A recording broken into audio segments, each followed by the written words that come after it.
Պարոն վարչապետ, դուք համաժողովի ժամանակ արձագանքել եք Ալիևի հայտարարություններին, որտեղ նա հղում էր կատարում ցարական ժամանակաշրջանի քարտեզներին եւ հայկական բնակավայրերը ադրբեջանական անվանումներով էր ասում։ Նաև Ալիևը այդ հայտարարություններում խոսում էր ոչ թե տանկերով, այլ ավտոմեքենաներով Հայաստան գալու մասին։ Ինչպես կմեկնաբանեք, արդյոք այս հայտարարությունները որքանով էլ ներքին լսարանի համար է ասում, չի հակասում օգոստոսի։ Եվելի եմ ասում, Զանգեզուրի միջանց, եթե նրանք օգտագործում են իրենց տարածքի մասին, որտեղ նրանք չեն կարող օգտագործել մեր տարածքի մասին։ Ինչ վերաբերվում է Ադրբեջանի նախագահի մյուս հայտարարությանը, ել եմ ասում, մենք պետք է նախ ամբողջության մեջ գնահատենք այդ հայտարարությունը, որովհետև ես նախորդ օրն էլ լրագրողը հարց տվեց, շատ կարևոր է, որ ճշգրիտ լինի, ճշգրիտ արձանագրենք ինչա տեղի ունեցել, հետո նոր գնահատենք։ Իսկ որն է ճշգրիտ արձանագրումը, որովհետև մեր մամուլում ես էլ եմ ասում, այդ ընդհանրապես իմ գործառույթը չի, ես սրա մասին պետքա չխոսեմ էլ, սրա մասին պետքա խոսեն լրատվամիջոցները, ովքեր տեղեկատվությունը պետքա ճշգրիտ փոխանցեն, որ հարցը ճշգրիտ ձևակերպի, որ պատասխաններ լինի ըստ էության եւ ոչ թե ուրիշ բանի մասին։ Օրինակ ասում են, որ Ադրբեջանի նախագահն ասել է չկա Սևան, կա Գյոյչա, մինչդեռ հնչել է հայտարարություն, որ ցարական ժամանակների քարտեզում Սևան չկա, կա Գյոյչա։ Իմիջայլոց մեր լրագրողները շատ հետաքրքիր է։ Օրինակ ոչ մեկ չի գնաց այդ քարտեզը հանի։ Մի հատ տեսնի այդ ինչ քարտեզի մասին է։ Կա քարտեզ, թե չկա քարտեզ։ Եվ եթե այդ քարտեզը հանեին մեր լրագրողները, օրինակ կտեսնեին, որ այդ քարտեզը ինչքան այդ տեսակետից կարա աննպաստ լինի Հայաստանի համար,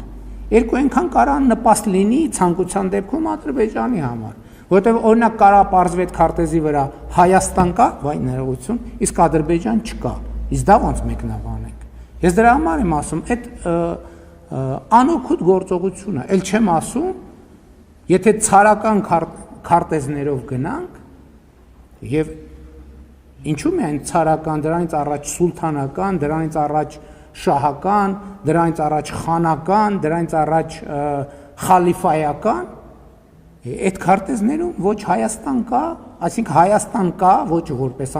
ոչ Հայաստանի Հանրապետություն կա, ոչ էլ Ադրբեջանի Հանրապետություն։ Այդ հղվող քարտեզին ասում եմ շատ պարզ գրած է Հայաստան,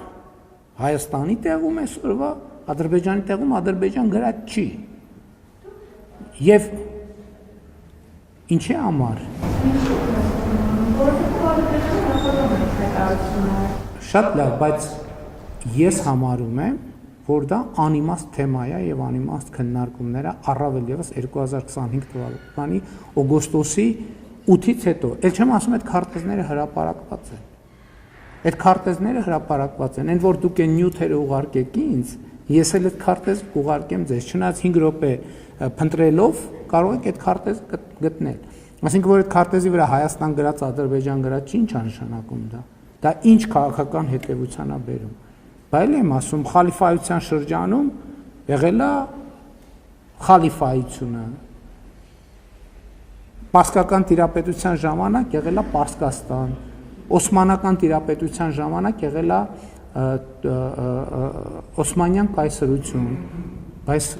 իմ ելույթում ասում էի, պարզ օրինակ էի բերում, որ չբարդացնեն։ Կամ այն ժամանակաշրջանը, որ Վանաձորի անունը եղել է Կիրովական, իսկ բանի Գանջայի անունը եղել է Կիրովաբադ, ինչ է դա նշանակում։ Եղել է, չէ՞։ Ինչ է դա նշանակում։ Դրանից հետևությունը ինչ է։ Ինձ ընդհանրապես հետաքրքիր չի դա, որովհետև կա 2025 թվականի օգոստոսի 8-ին ստորագրված եւ նախաստորագրված փաստաթղթերը եւ կա 2024 թվականի սեպտեմբերի երկու երկրների սահմանազատման հանձնաժողովների կանոնակարգը։ Այսինքն հիմա անկնել պատմական բանավեճերի ես էսա գրած եւ այդ բոլոր անունները ով ասել, որ այդ անուններն ադրբեջանական են։ Այդ անունները թուրքական են, պարսկական են, արաբական են, մոնղոլական են։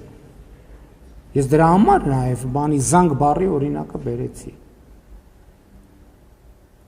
Ով ասել, որ դրանք ադրբեջանական են։ Թուրքական են, պարսկական են, արաբական են, մոնղոլական են, տեղ-տեղ էլ կլինեն ռուսական։ Եվ ինչ, բայց ինչ է դա փոխում։ Ոչ մի բան էլ չի փոխում։ Ինչ վերաբերվում է գնալ գալուն, խաղաղությունը նրա մասին է, որ Հայաստանից մարդիկ կարող են գնալ ավտոմեքենայով, այդ թվում Բաքու, Ադրբեջանից էլ ավտոմեքենայով կարող են գալ, այդ թվում Երևան։ Իսկ եթե խոսքը ուրիշ բանի մասին է, ես ասում եմ, այդ օրակարգը վտանգավոր է խաղաղության համար։ Ուրեմն ես իմ ելույթում խոսեցի ընդհանուր Մանթաշյանի ժառանգության մասին, բայց եթե խորհրդային միությունը անօրինական է վերցրել այդ գույքերը, Մանթաշյանի գույքերն էլ, ուրեմն հայկական ժառանգությունն էլ անօրինական վերցրել, բայց ես համարում եմ, որ այդտեղ մտնել ընդհանրապես իմաստ չունի։ Եվ իմ առաջարկն է, եւ ըմբռնումն է, եւ մեր պայմանավորվածությունն է, եւ 2025 թվականի օգոստոսի 8-ի ստորագրված եւ նախաստորագրված փաստաթղթերից հետեւում է, որ մենք պետքա դադարեցնենք այդ մոտեցումը։ Այդքան